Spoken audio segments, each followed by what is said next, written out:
آج انشاءاللہ عز و جل ہم سورۃ الفرقان کی آیت نمبر 24 کی تلاوت کرتے ہیں اور اس کے بعد اس کا ترجمہ اور تفسیر سماعت کرتے ہیں۔ بسم اللہ الرحمن الرحیم۔ اصحاب الجنة یومئذ خیر مستقرا واحسن مقیلا۔ ترجمہ: جنت والے اس دن کھانے کے اعتبار سے بہتر اور آرام کے اعتبار سے سب سے اچھے ہوں گے۔ تفسیر یہ ہے اصحاب الجنہ، اس سے پہلی آیات میں کفار کے کامل خسارے اور مکمل طور پر ناکامی کا ذکر کیا گیا۔ اب اس آیت میں قیامت کے دن اہل جنت پر ہونے والے انعامات کا ذکر کر کے یہ بتایا گیا ہے کہ اخروی کامیابی صرف اللہ تعالیٰ کی اطاعت کرنے میں ہے۔ آیت خلاصہ یہ ہے کہ جنت والے یعنی مومنین قیامت کے دن ان مغرور متکبر مشرکوں کے مقابلے میں ٹھکانے کے اعتبار سے بہتر ہوں گے اور آرام کے اعتبار سے بھی سب سے اچھے ہوں گے۔ حالانکہ یہاں پر دنیا میں کفار اپنے آپ کو اچھا سمجھتے ہیں، کہتے ہیں کہ ہمارے پاس ہر چیز ہے، ہر چیز کی سہولت موجود ہے، لیکن مسلمان جو ہے وہ ان کی یہ چیزیں دیکھ کے تو پریشان ہوتا ہے۔ لیکن قیامت والے دن اور اس کے بعد جنت میں یہ معاملہ نہیں ہوگا، بلکہ ان سب سے اچھی حالت میں اور بہتر آرام میں مومنین ہوں گے۔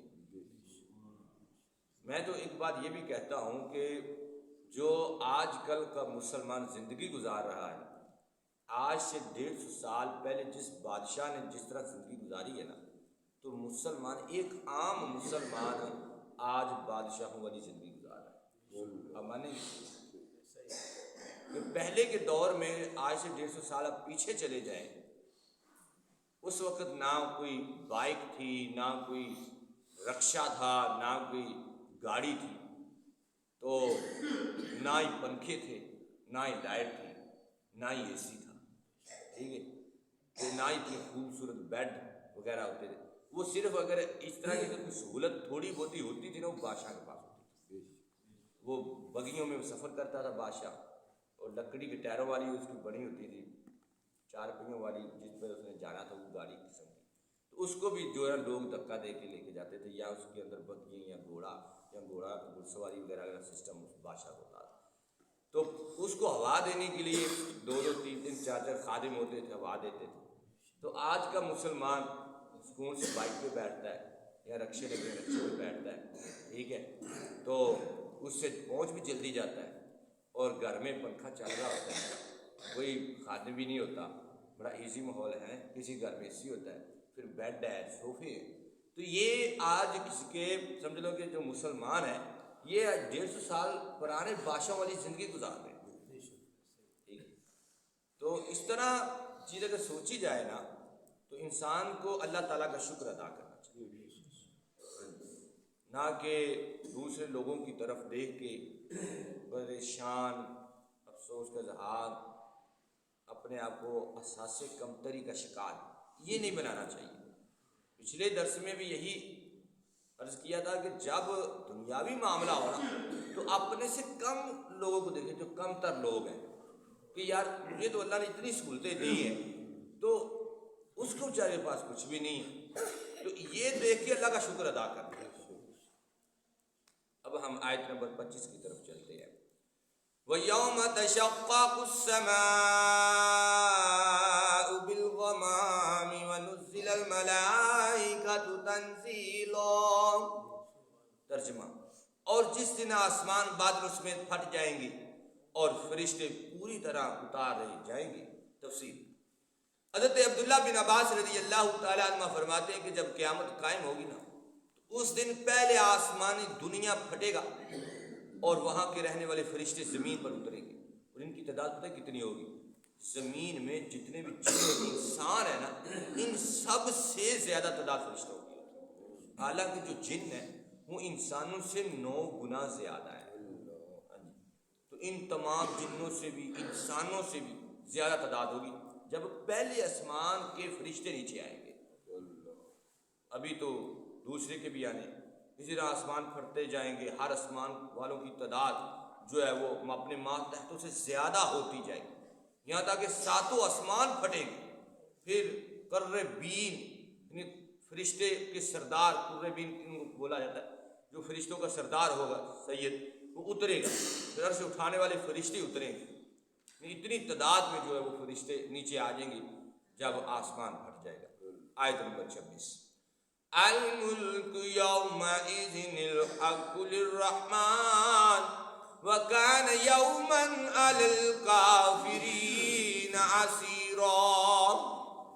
ترجمہ: اس دن سچی بادشاہی رحمان کی ہوگی اور کافروں پر وہ بڑا سخت دن ہوگا. تفسیر یہ ہے کہ قیامت کے دن سچی بادشاہی رحمان کی ہوگی. اس دن اللہ تعالیٰ کے علاوہ کوئی بادشاہ نہ ہوگا. وہ دن کافروں پر بہت بڑا سخت اور بھاری دن ہوگا، انتہائی شدید قسم کا ہوگا. علامہ علی بن محمد قاضی رحمۃ اللہ تعالی علیہ فرماتے ہیں کہ اس ایسے ثابت ہوا کہ اللہ تعالیٰ کے فضل سے قیامت کا دن مسلمانوں پر آسان ہوگا. جی، حدیث میں بھی قیامت کا دن مسلمانوں پر آسان ہونے کے بارے میں بیان کیا گیا. یہاں اس متعلق 2 حدیث سماعت کریں.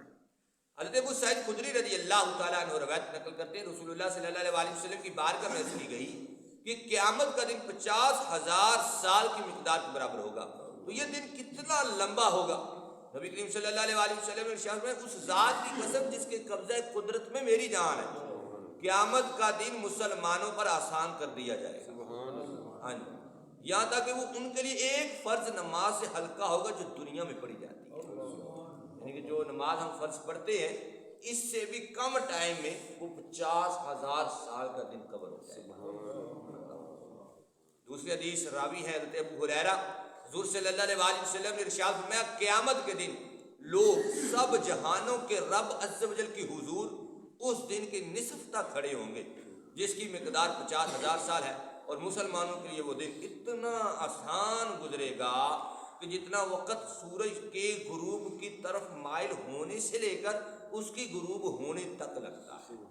اس حدیث سے سمجھ لیں کہ 20 سے 25 منٹ کا یہ طریقہ بتایا گیا ہے کہ سورج جب مائل ہوتا ہے نا غروب ہونے کی طرف، سرخی ہو مطلب کہ مدم سا ہو جاتا ہے تو تھوڑے سی اس کی سرخی بڑھنا شروع ہوتی ہے.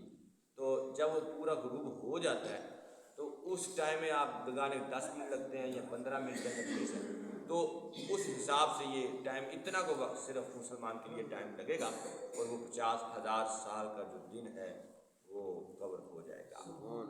تو اس کے لیے ہمیں اچھے عمل کرنا ہے.